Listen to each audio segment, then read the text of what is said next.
You think I'll allow my heir to throw away everything for some fat mechanic who smells like motor oil?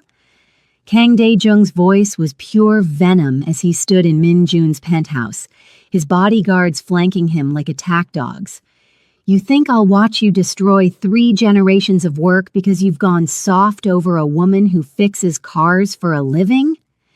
Chioma picked up the champagne bottle, weighing it in her hand like she was considering the aerodynamics of throwing it at his head. Finish that sentence carefully, old man. I've thrown heavier things at people who disrespected me. Your son can tell you all about it. Min Jun stepped between them, his voice deadly calm. Father, you need to leave. Now. Not until you end this ridiculous engagement. Dae-jung's eyes were cold, the eyes of a man who'd built a criminal empire through violence and fear, who'd eliminated rivals without hesitation, who'd never backed down from anything in his 63 years. She's making you weak. You talk about going legitimate, about leaving the family business, about abandoning everything I built for you.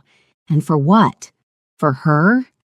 He gestured at Kioma with disgust. A woman who looks like she's never missed a meal, who works with her hands like a common laborer, who comes from nothing and will drag you down to nothing. Get out, Min Jun said, his voice dropping to dangerous levels that made even his father's guards shift nervously. Get out before I make you leave. You'd threaten your own father? Over her? Dae-jung laughed, but there was no humor in it. She's already destroyed you, made you forget who you are, what you are. You're Kang Min Jun, heir to the most powerful smuggling operation in Seoul. Your grandfather built this empire with blood. I expanded it with strategy. You were supposed to take it into the future. His voice went hard. Instead, you're talking about car dealerships and legal businesses and throwing it all away for a woman who should be grateful you even looked at her twice. The champagne bottle left Chioma's hand before Min Jun could stop her. It missed Dae-jung's head by centimeters and exploded against the wall behind him, champagne and glass everywhere. I'm done being polite, Chioma said, her voice deadly calm as she picked up another bottle. You came into our home. You insulted me to my face. You tried to break your son by attacking me. Now you're going to leave before I stop missing on purpose. Dae-jung stared at her, genuine shock crossing his face for the first time. You dare. I dare everything. That's what your son loves about me. She advanced on him, still holding the bottle. You think I'm afraid of you? I grew up in Lagos with a father who ran an illegal import business and had armed men break our door down twice. I survived poverty and discrimination and every person who told me I was too big, too loud, too much to succeed. You think one angry Korean crime lord is going to make me shrink? Try harder. You have no idea who you're dealing with. I know exactly who I'm dealing with. A man who's terrified his son is becoming better than he ever was. A man who sees my love for Min Jun as competition instead of partnership. A man who's so desperate to maintain control that he'll destroy his own son's happiness to keep him trapped in a life he doesn't want anymore. She set the bottle down with deliberate care. I'm not your enemy, Mr. Kang.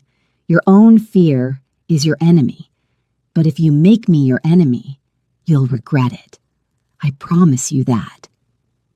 The room was silent except for the drip of champagne sliding down the walls. Dae-jung's face was purple with rage. You'll regret this, both of you.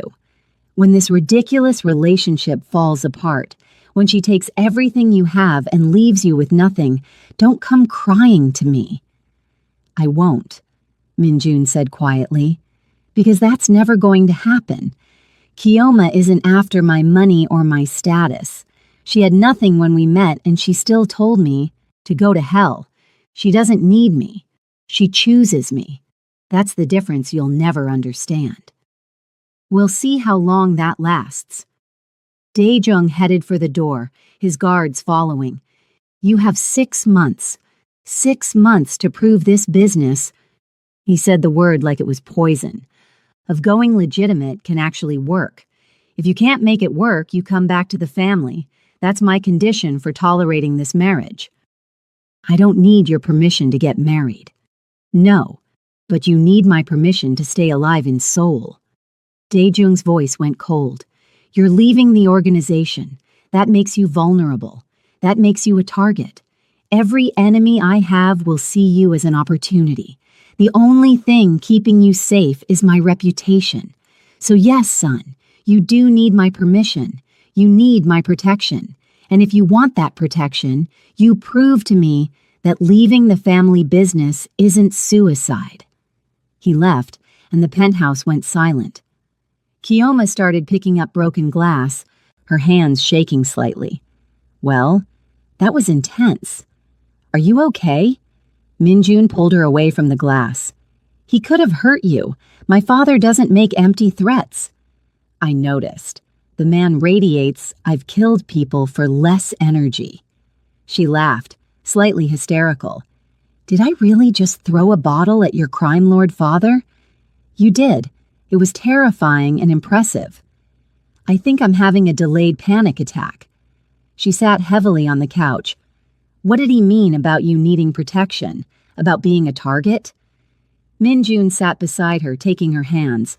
"When you leave a criminal organization, especially one as powerful as my family's, you become vulnerable. Other organizations see it as an opportunity. Think you're weak. Think they can move into your territory or take your resources or eliminate you as competition. So by going legitimate, you're painting a target on your back. Yes, and by marrying me, you're painting one on yours too." He met her eyes. "My father isn't wrong about that part. We will be vulnerable. Other organizations will test us, try to take what we're building. So what do? We prove him wrong. We build legitimate businesses so successful that we don't need the criminal empire. We show that strength isn't just violence and fear, it's strategy, intelligence, and partnership." He squeezed her hands. "We do exactly what we've been doing. We outsmart them. Using my brilliant brain and your connections." "Exactly.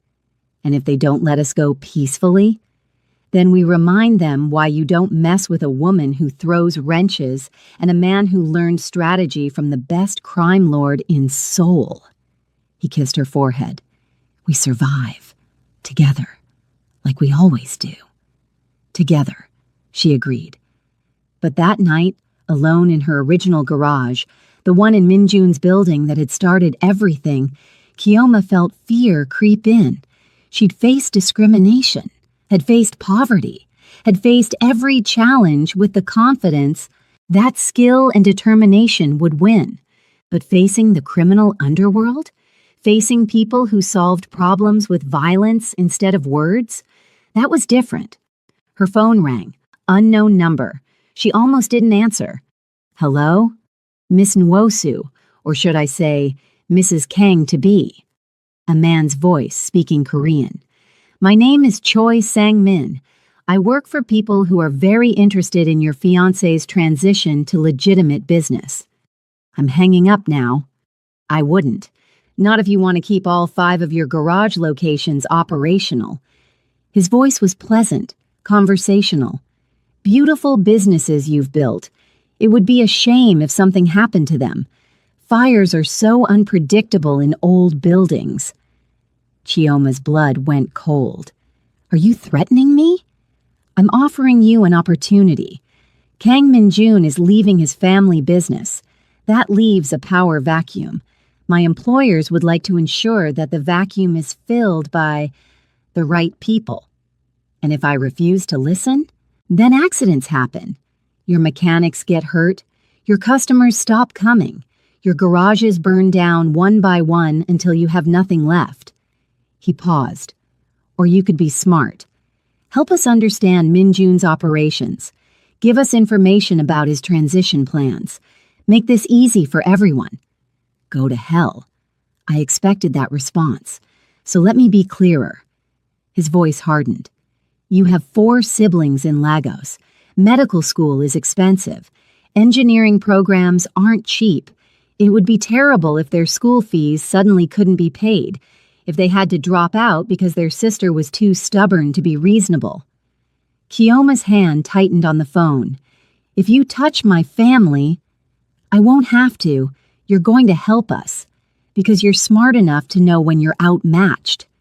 He hung up. Kioma stared at her phone, rage and fear warring in her chest. He was threatening her siblings, using her family against her. She should tell Minjun, should let him handle it, but his father's words echoed in her head. She's making you weak. What if telling Minjun just proved his father right? What if she became the reason he failed to transition successfully? What if loving her actually did destroy him? Don't you dare look away. Subscribe right now if you want to see how Kioma handles this. Comment, don't trust anyone, if you're terrified for her. Like this video because what she does next will shock you. The next morning, Kioma went to work like nothing had happened. But she couldn't concentrate. She kept thinking about the threat, about her siblings, about whether she should tell Minjun or handle this herself. She was under a Mercedes, trying to focus on a simple brake job, when she heard footsteps, multiple footsteps. She rolled out to find 5 men in suits surrounding her car. One of them was smiling, the same pleasant smile from the phone call. Miss Nwosu, Choi Sang-min, we spoke yesterday. Chioma stood slowly, reaching for her phone. It wasn't in her pocket. Looking for this? One of the other men held up her phone. We'll give it back, after we talk. I have nothing to say to you. That's unfortunate, because we have a lot to say to you.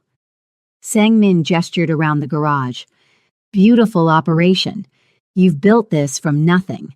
Impressive, really, especially for someone with your limitations. Limitations? A fat foreign woman in Seoul's male-dominated automotive industry? You've overcome remarkable obstacles. His smile widened.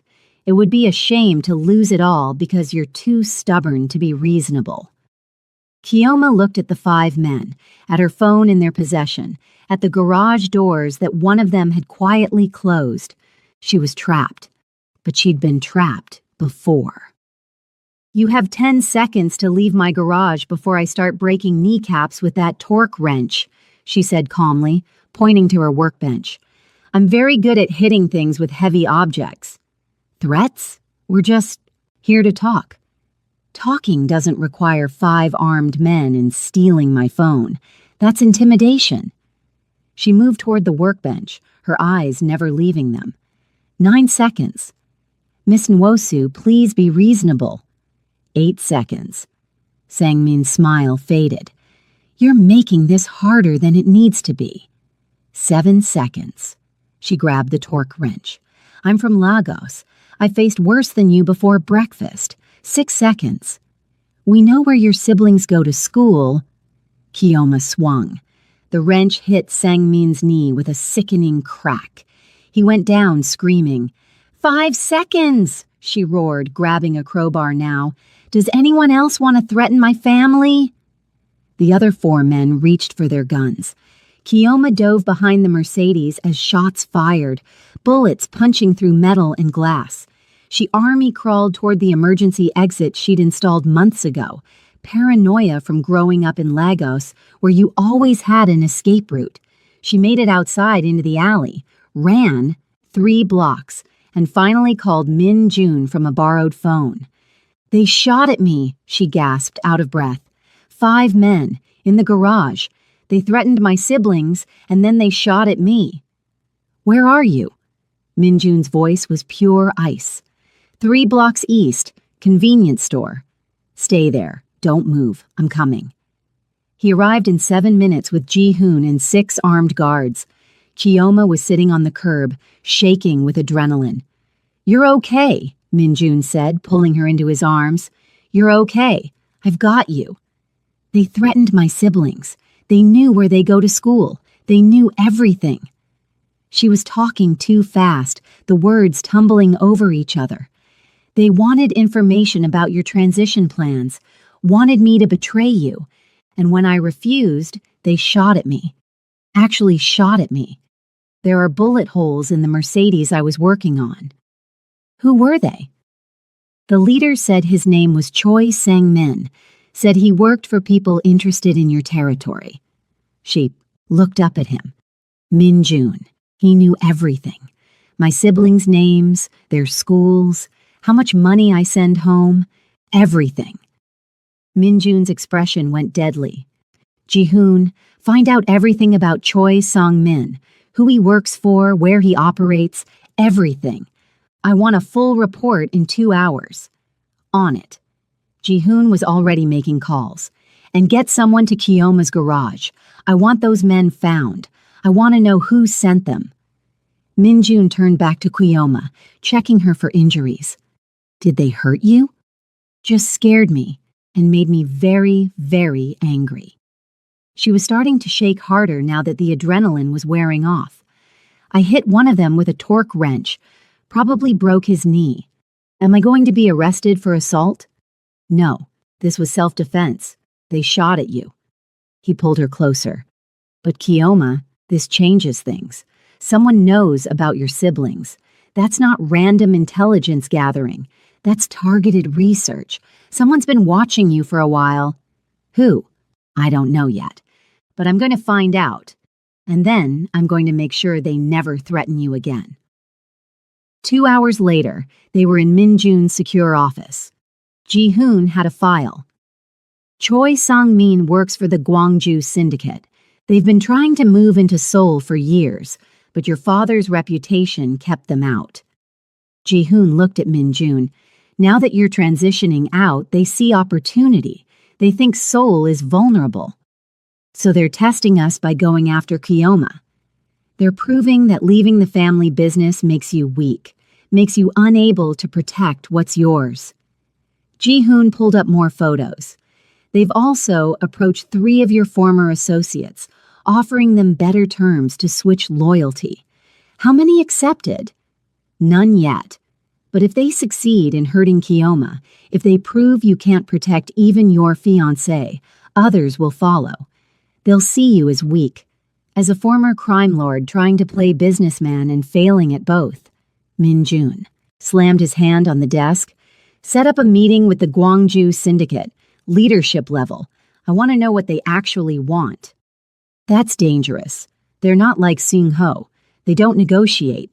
They eliminate. Then we'll remind them why people fear the Kang family name. Min-jun's voice was pure ice. Set up the meeting, tomorrow night, and double security on all of Kiyoma's locations. Armed guards visible this time. I don't care if it scares customers. I care about keeping her alive. Kiyoma, who'd been quiet during this exchange, finally spoke. I have a better idea. Both men turned to look at her. What if we give them what they think they want? She stood, walked to the whiteboard on the wall. They think I'm your weakness. They think threatening me will make you fold. What if we use that assumption against them?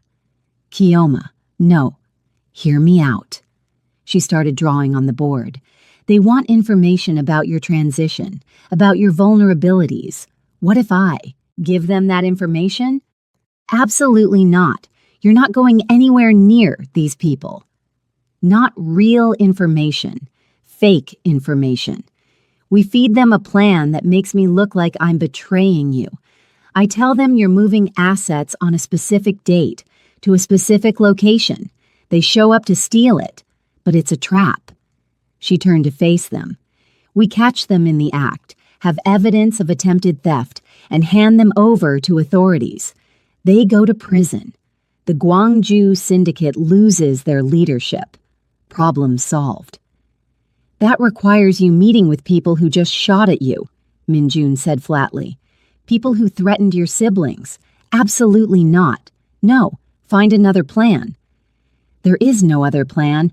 They'll keep coming until we deal with them directly. She crossed her arms. I'm not hiding, Min-jun. I'm not going to live in fear because some gangsters think I'm an easy target. We end this. Now. By using you as bait?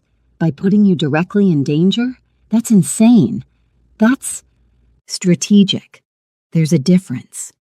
She moved closer to him. You said we're partners, that we face things together.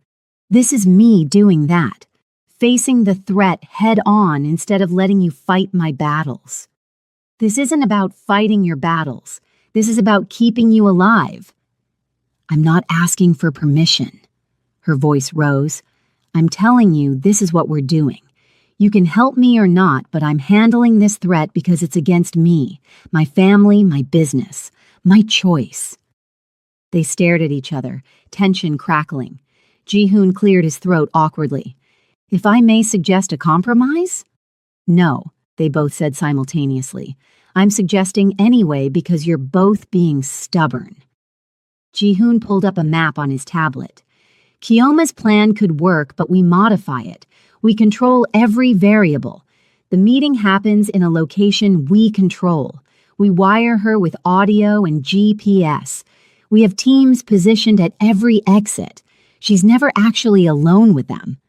And if something goes wrong, Min-jun demanded, then we have 12 armed guards who can intervene in under 30 seconds. Ji-hoon looked at Kyoma. But you need to understand the risk. These men don't play by rules. If they suspect a trap, they'll shoot first and never ask questions. I understand. And you're still willing to do this? They threatened my siblings. They shot at me in my own garage. They called me fat and tried to use my body against me as an insult. Kyoma's voice was steel. Yes, I'm willing to do this. I'm going to look them in the eye and show them exactly what happens when you underestimate a woman who refuses to shrink. Min-jun looked at her, fierce and determined and completely unafraid, and felt his heart break and swell simultaneously. Okay, he said finally, we do this your way, but with my security, and if anything goes wrong, if you feel unsafe for even a second, you abort. Agreed? Agreed. And after this is done, we're having a long conversation about you giving me heart attacks. Looking forward to it. She kissed him quickly. Now let's plan how to catch some criminals. They spent the next day planning every detail. Koyoma would contact Sang-min, pretending she'd reconsidered. Say she'd provide information about Min-jun's asset transfer in exchange for her siblings being left alone. The meeting would happen at a warehouse Min-jun controlled, rigged with cameras and full of hidden guards. I feel like I'm in an action movie, Kyoma said while getting fitted with a wire. Is this what your life was like all the time? Planning traps and wearing wires? More often than I'd like to admit. Min-jun checked the wire himself, making sure it was secure. Are you sure about this? Too late to back out now. I already called Sang-min and set up the meeting. She touched his face. Stop worrying. I'm Nigerian. We're built differently. That's not reassuring. It should be. We survive everything. She kissed him. Trust me. I've got this. I do trust you. That's not the problem. The problem is I love you, and the thought of you in danger makes me want to cancel everything and lock you in a secure location for the rest of your life. Good thing I don't take orders well. She grinned. Now help me pick an outfit. I need to look like someone who's betraying her fiancé. What says desperate and willing to sell out? Everything you own says confident and terrifying. You're terrible at looking desperate. I'll figure something out. Maybe I'll wear something with grease stains. Make it look authentic. Despite the danger, despite the fear, Min-jun laughed. The meeting was set for the next night at 8 p.m.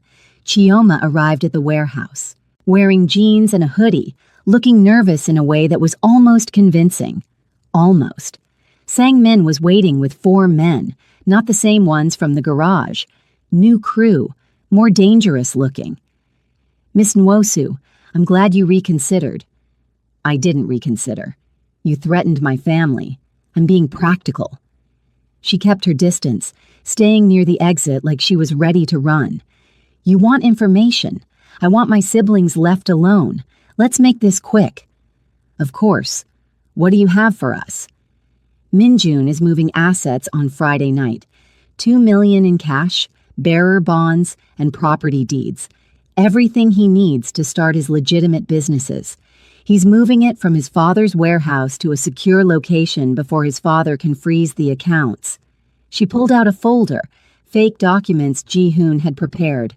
Times, locations, security details, everything you need to intercept it. Sang-min took the folder, reviewed it carefully. This is very detailed. How did you get this information? I live with him. I have access to his computers, his files, his conversations. She shrugged. He trusts me. That trust is worth 2 million won to you and my siblings' safety. Fair trade. And you're willing to betray the man you're supposed to marry in 2 months? I'm willing to protect my family. Minjun has money, power, and security. My siblings have me. If protecting them means giving you what you want, fine. I'll deal with the guilt later. Sang-min studied her face, looking for the lie. Kioma held his gaze, channeling every ounce of desperate determination she'd felt in those early Seoul days when survival had meant compromise. You're either very brave or very stupid, Sang-min said finally.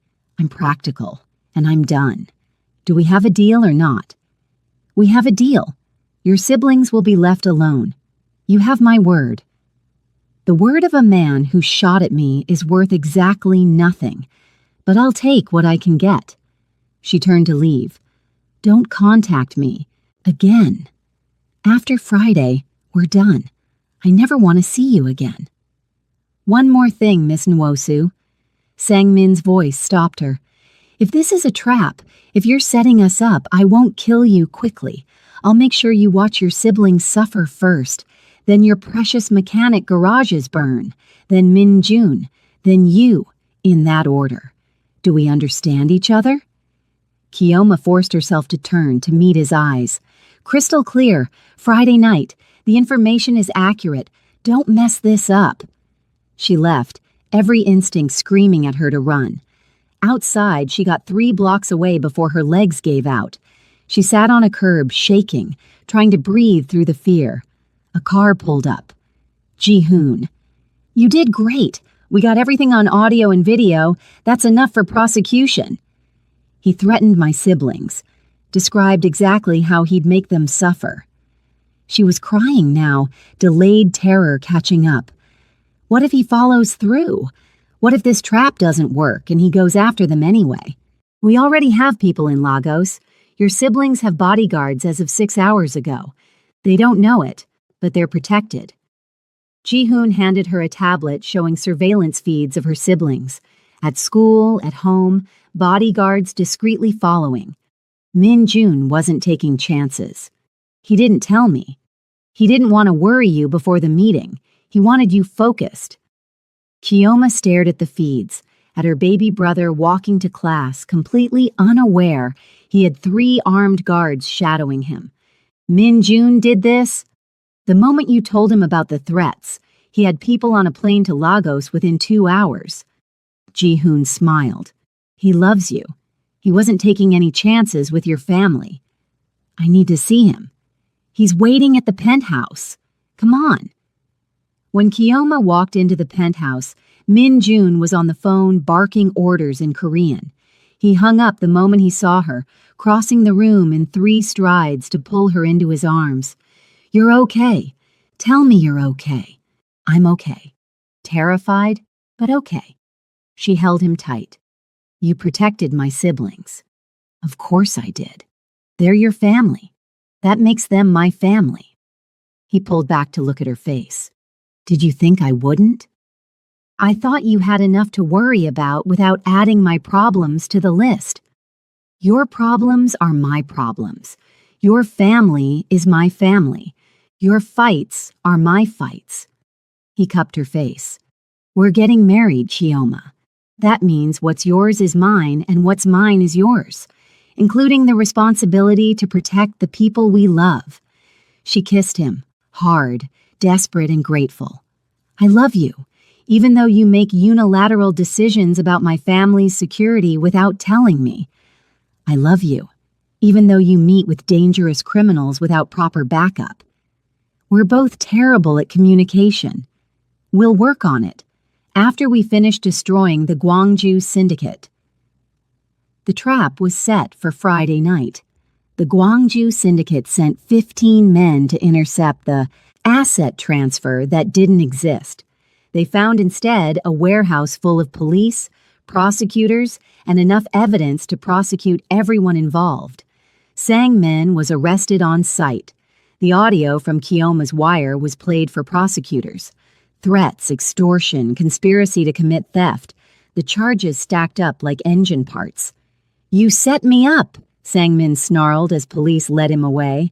That fat bitch set me up. That fat bitch outsmarted you, Kyoma called back, standing next to Min-jun safely behind police lines. Maybe next time don't underestimate women who know how to think. Oh wait, there won't be a next time. Enjoy prison. Ji-hoon was trying not to laugh. She really enjoys this. She really does, Min-jun agreed, pulling her close. Remind me never to make her angry. Too late. I've seen your file of things that made her throw wrenches. It's extensive. With the Gwangju Syndicate's leadership arrested, their organization collapsed within weeks.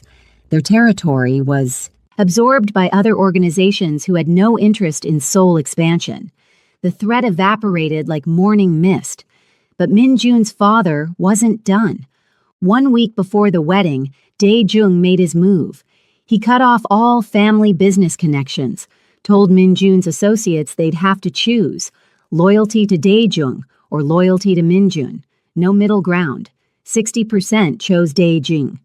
Overnight, Min-jun lost most of his criminal infrastructure.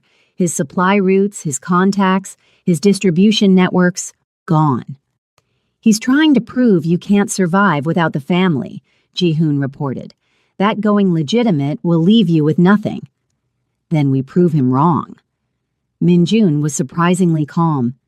We still have the legitimate businesses we've been building. The car dealership, the import company, the auction house. We focus on those. Build them into something real. That'll take years to be profitable enough to support your lifestyle. Then I'll change my lifestyle. He looked at Kyoma, who'd been quiet during this discussion. What do you think? I think your father is testing you, seeing if you'll break, if you'll come crawling back when things get hard. She stood, moved to the window. The question is what you want to do. This is your family, your legacy, your choice. I'll support whatever you decide. You'd support me going back to the criminal world? I'd hate it. I'd probably yell at you a lot, but I'd support your choice. She turned to face him. But Min-jun, I need you to be honest with yourself. Do you want to go back, or are you looking for permission to walk away? He thought about it. Really thought about it. I want to walk away. I want to build something clean with you. I want our future children to be proud of what their father does instead of afraid of it. He stood, joined her at the window. I want the life we've been planning, even if it means losing everything my father built. Then we walk away, together, and we build something better. It won't be easy. Nothing worth having ever is. She kissed him. But we've faced worse. We'll survive this too. How are you so calm about this? Because I've lost everything before and survived. I came to Seoul with nothing and built a business. If I have to do it again, I will. As long as I have you, I can handle anything. I don't deserve you. Probably not. Good thing I love you anyway. The wedding happened on schedule despite everything. Dae-jung didn't attend. 60% of Min-jun's former organization didn't attend. The ceremony was smaller than originally planned, but it was perfect. Kyoma walked down the aisle in a dress that celebrated every curve, her natural hair styled in elaborate braids, her siblings crying happy tears in the front row. Min-jun waited at the altar in a traditional Korean hanbok, tears in his eyes when he saw her. "You're beautiful," he whispered when she reached him. "I know, I'm excellent at everything." She grinned. "Ready to be legally bound to a woman who throws wrenches?" "Been ready since the moment you threw the first one." They exchanged vows, promises of partnership, respect, and facing every storm together. When the officiant pronounced them married, Kiyoma kissed her husband like she was claiming territory, and the room erupted. At the reception, her brother gave a toast. "Kiyoma has always been the strongest person I know. When our father died, she supported us all, put us through school, sacrificed everything for our futures." His voice cracked with emotion. "She came to Seoul alone and built a business through pure determination. She faced discrimination and poverty and every obstacle possible. And through it all, she never made herself smaller to make other people comfortable. She never apologized for taking up space." He raised his glass. "To Kiyoma, who taught us that the right person will love you for being exactly yourself. And to Min-jun, who was smart, enough to recognize a queen when he saw one, even after she threw a wrench at his head." The room dissolved into laughter and applause. They danced until midnight, celebrated with people who loved them, supported them, believed in them. As they left for their honeymoon, a beach resort far from Seoul and its complications, Kiyoma looked back at the reception hall one last time. "No regrets?" Min-jun asked. "About marrying a man whose father hates me and who just lost 60% of his business associates? Not one." She kissed him. "You? About marrying a woman who faces crime bosses armed with only a wrench and an attitude? Best decision of my life." "Good answer." She grinned. "Now take me to this beach. I want 2 weeks of not thinking about anything except you." "Deal." They flew to Thailand, checked into a private resort, and for 2 glorious weeks forgot about crime lords and family drama and business complications. They were just Min-jun and Kiyoma, husband and wife, building a future. But back in Seoul, things were moving. Dae-jung received a report from his remaining associates. Min-jun's legitimate businesses were doing better than expected. The car dealership was profitable. The import company was expanding. The auction house had record sales. His son was succeeding without the family business. Without him. "Impossible," Dae-jung muttered, reading the financial reports. "It takes years to build legitimate wealth. How is he doing this?" His assistant, a quiet man named Song, spoke carefully. "His wife's connections, sir. She's brought in international clients, Nigerian businessmen, European collectors, Asian investors who won't work with obvious criminals but will work with legitimate businesses. Her network is extensive." "The mechanic has a business network?" "Her father's import-export business was larger than we realized. International connections across 4 continents. When he died, those connections transferred to her. She's been leveraging them to help Min-jun's transition." Song pulled up more documents. "She's not just a mechanic, sir. She's a strategist, and she's very, very good at it." Dae-jung stared at the reports, realization dawning. He'd underestimated her. Completely. Seen her as a fat mechanic and missed that she was a brilliant businesswoman with connections he couldn't match. "Get me a meeting with my son," he said finally. "And his wife. It's time I admit when I'm wrong." The meeting happened at a neutral restaurant 2 weeks after the honeymoon.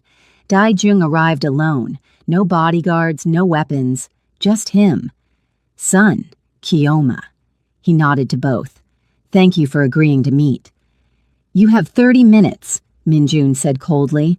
"Say what you need to say." "I was wrong. About her, about you, about what strength looks like." Dae-jung looked at Kiyoma directly. "You're not making my son weak.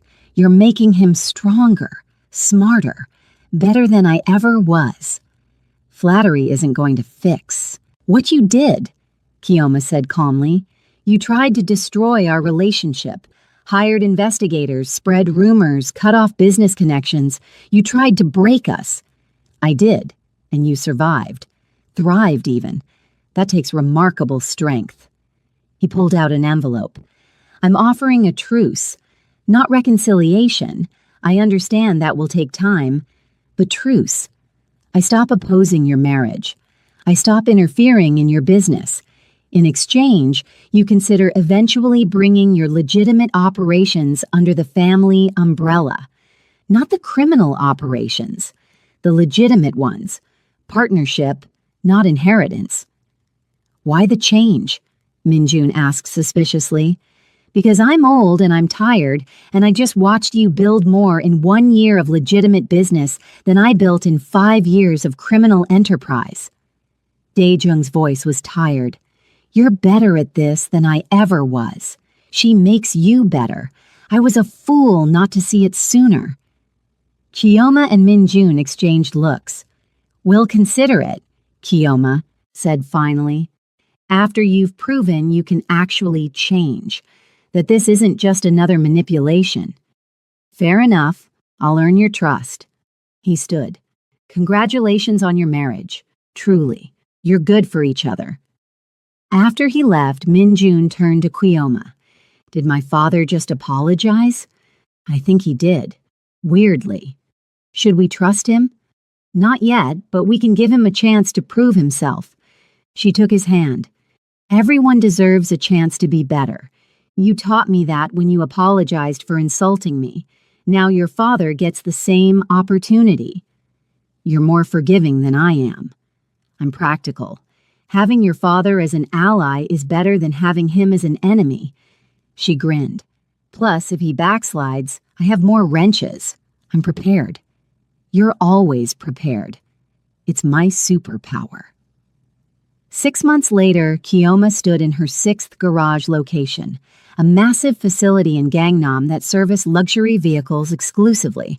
She had 40 employees now, mostly women, who'd been rejected by other shops for not fitting the right image. She was also 4 months pregnant with twins and refusing to slow down. You should be resting, Minjun said, watching her supervise a Ferrari engine rebuild. I'll rest when I'm dead. Right now, I have work to do. She pointed at the engine. See that? That's improper torque on the head bolts. Fix it before I make you start over. The mechanic, a young woman named Seo Yan, who Kioma had personally recruited, quickly corrected the mistake. Sorry, boss. Don't apologize. Just do it right the first time.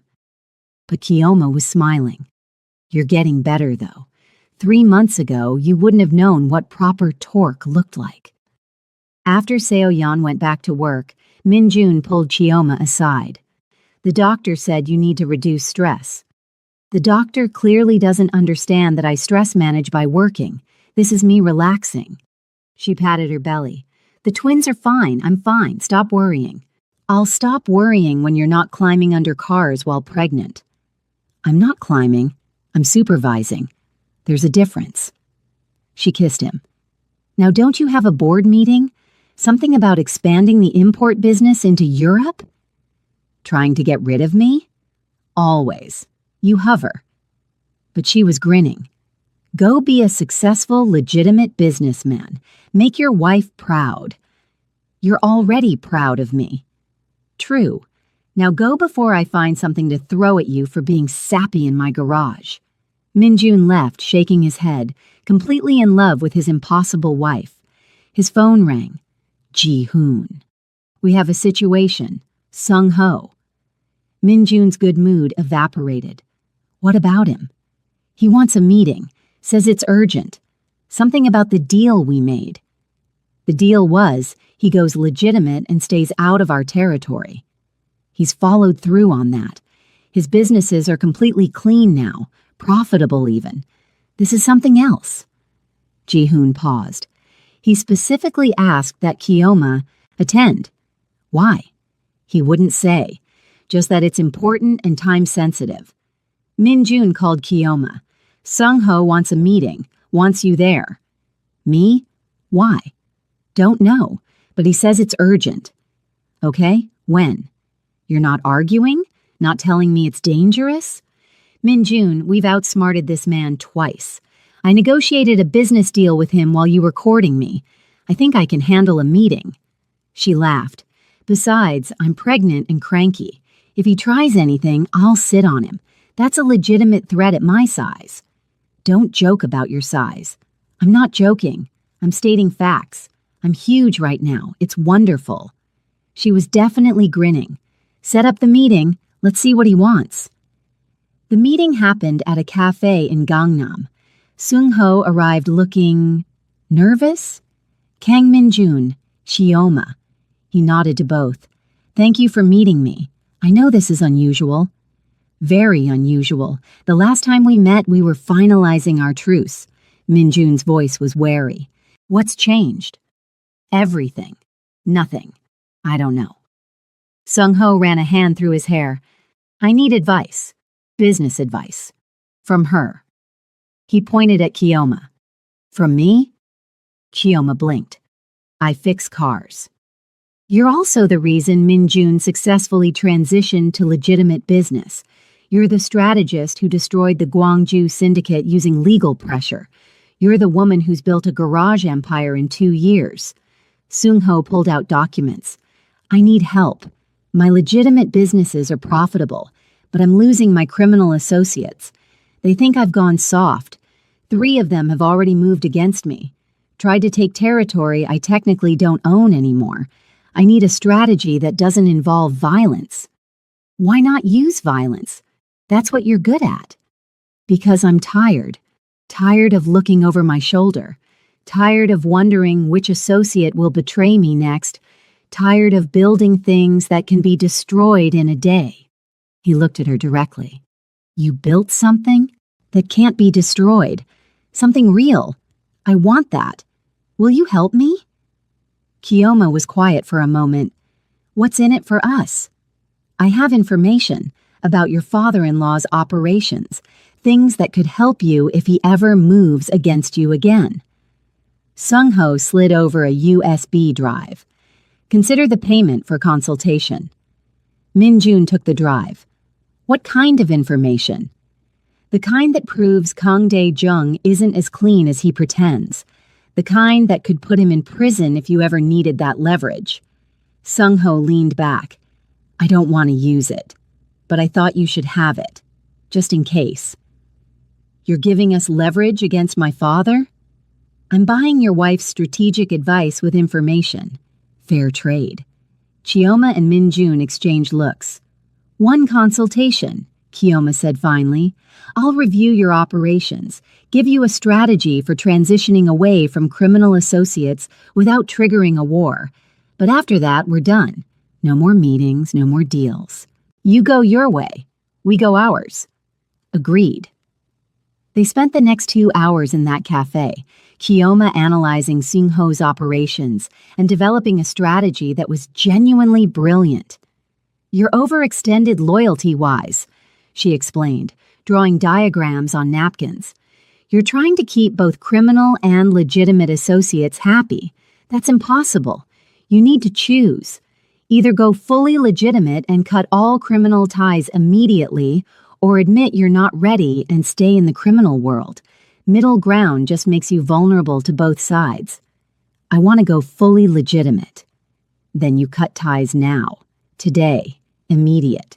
You announce you're out of the criminal world completely, that anyone who has a problem with it can deal with it legally through lawyers and courts. She met his eyes. You'll lose people. You'll lose respect from the criminal community, but you'll gain something more valuable. Freedom. The ability to build something that lasts, that your children could be proud of. You make it sound simple. It's not simple. It's hard. Possibly the hardest thing you'll ever do, but it's worth it. She glanced at Min-jun.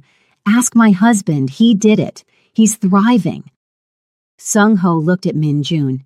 Is she right? Is it worth it? Every day, every struggle, every loss. Min-jun took Chioma's hand. because I get to build something with her, something clean, something real. That's worth more than any criminal empire. Sung-ho was quiet for a long moment. Then he smiled. Okay, I'll do it. Fully legitimate. No more criminal operations. He stood, extended his hand to Kiyoma. Thank you. For the advice. For the honesty. For proving that strength doesn't always mean violence. You're welcome. Now go build something you can be proud of. After Sung-ho left, Min-jun turned to Kiyoma. You just gave life advice to a crime boss. Former crime boss. He's going legitimate. She was grinning. Also, did you see his face when I told him to cut everyone immediately? He looked like I'd suggested cutting off his arm. Men are so dramatic. Says the woman who throws wrenches when she's angry. That's strategic violence. Completely different.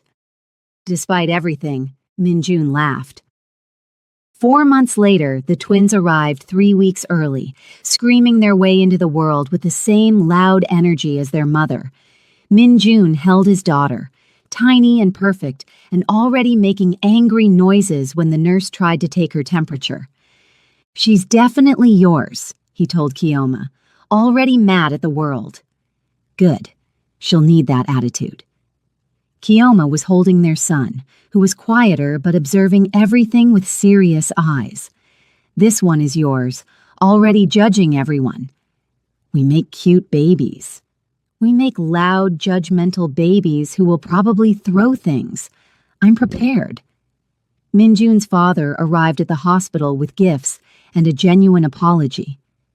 I was wrong about her, Dae-jung said quietly, watching his grandchildren through the nursery window. About what strength looks like, about what you need. I know you were wrong. The question is whether you'll stay wrong or actually change. Min-jun's voice was tired but not unkind.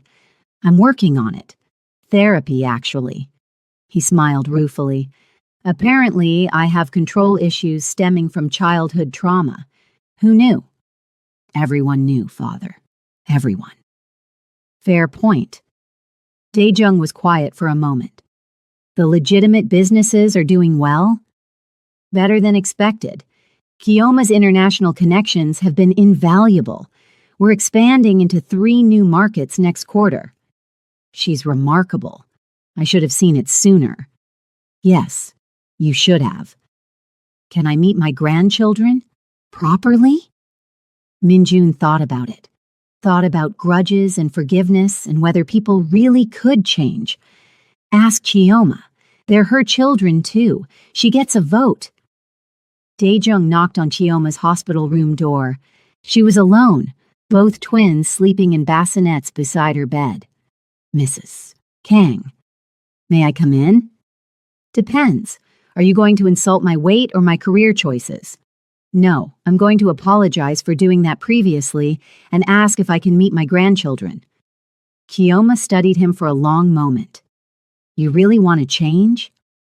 I really want to know my grandchildren, and I really want my son to not hate me forever. He moved closer, still maintaining respectful distance. I'm not good at apologies. I'm not good at admitting I'm wrong. But I was wrong about you. Spectacularly. Completely wrong.